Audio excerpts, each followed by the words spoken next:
Good afternoon, Miss Maria Arlene. Good afternoon, ma'am. Okay, Miss Maria Arlene, can you tell me about yourself? Yes, ma'am. I'm Maria Arlene J. Perez. I am 24 years old. I am single and currently I live in Iloilo City. I am a high school graduate. Okay, I have few questions for you to answer, so let's start. Why do you want to work as a maid? Yes, ma'am. I want to work as a maid because I want to help the finances of my family and I want to help the education of my children. Okay, why you choose Malaysia when there is a lot of other country? Yes, ma'am. Malaysia is a beautiful country. Okay, And also, ma'am, I want to learn their culture. And Malaysia is near in the Philippines. okay. How are you qualified for this job? I am qualified for this job, ma'am, because I am a hardworking person. Okay, may I know what is your education level is?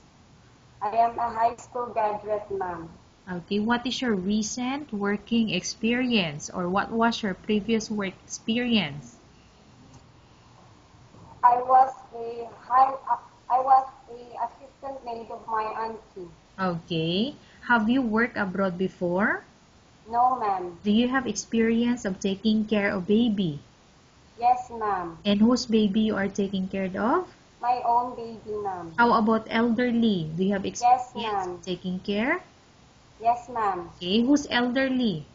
My own father. Okay, how old is your father when you took care of him?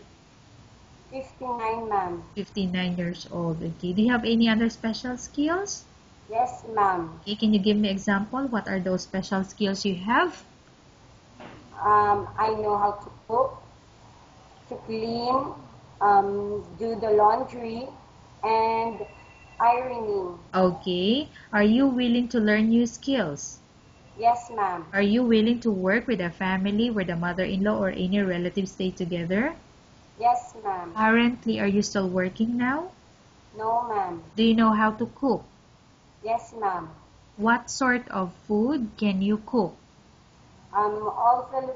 All Filipino dishes, ma'am. Okay, can you give me example? What are those Filipino dishes that you can cook?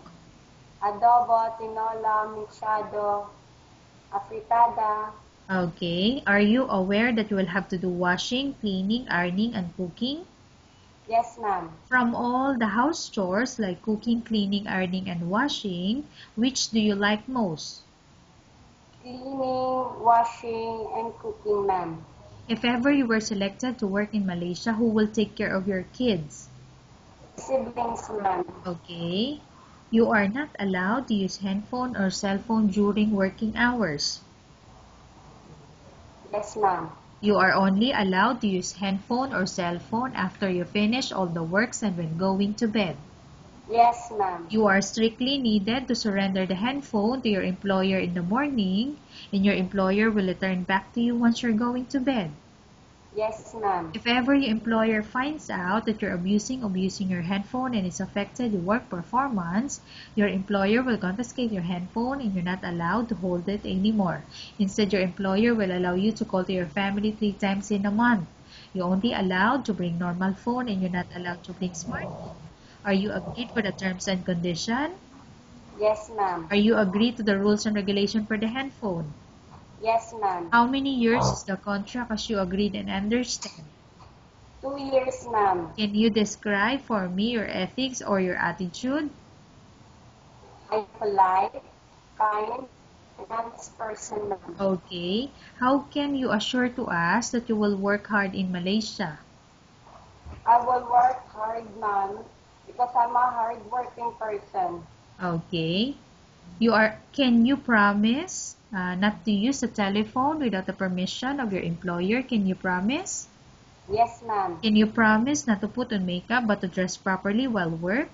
Yes, ma'am. Can you promise not to invite friends and relatives without the consent of your employer? Yes, ma'am. Can you promise not to ask for advance salary from your employer under any circumstances? Yes, ma'am. Do you really understand of the rules and regulation of the agency? Yes, ma'am. Do you pay any placement fee for you to come to Malaysia to work as a maid? No, ma'am. Do you have any history of sickness, example breast cancer or any other illness? No, ma'am. Do you suffer from any skin diseases, allergy, or physical defect? No, ma'am. Have you suffered from any serious illness? No, ma'am. Do you smoke?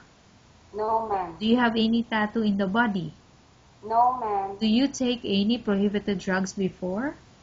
No, ma'am. Have you undergone any operation or surgery? No, ma'am. Are you medically fit? Are you fit to work? Yes, ma'am. Are you in any medication? No, ma'am. Are you allergic with any food? No, ma'am. Are you prepared to work for the employer of any race? Yes, ma'am. Are you prepared to eat the type of food taken or given by your employer? Yes, ma'am. Are you afraid of being left alone in the house? No, ma'am. Are you afraid of dogs or other pets? No, ma'am. Can you promise to work according to instruction from your employer? Yes, ma'am. Okay. Do you have any immediate family working in Malaysia? Yes No, or no? No, ma'am. Okay.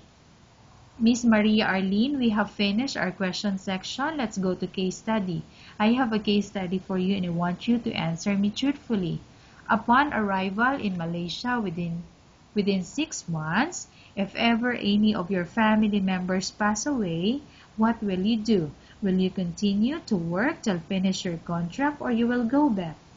I will continue to work and finish my contract. Okay, tell us about yourself and why do you want to work in Malaysia as domestic helper? Ma'am, I'm Maria Arlene Perez. I am a hardworking person. I am polite. I am kind. And I will work in Malaysia to support my family. Okay. Miss Maria Arlene, what do you want to tell to your employer who's watching your video? Ma'am, please choose me as Ma'am, please choose me because I am a hardworking person, I am an honest person, and I will do all my chores. Okay. Thank you very much, Miss Maria Arlene. We will update your agency if there's any selection made by the employer.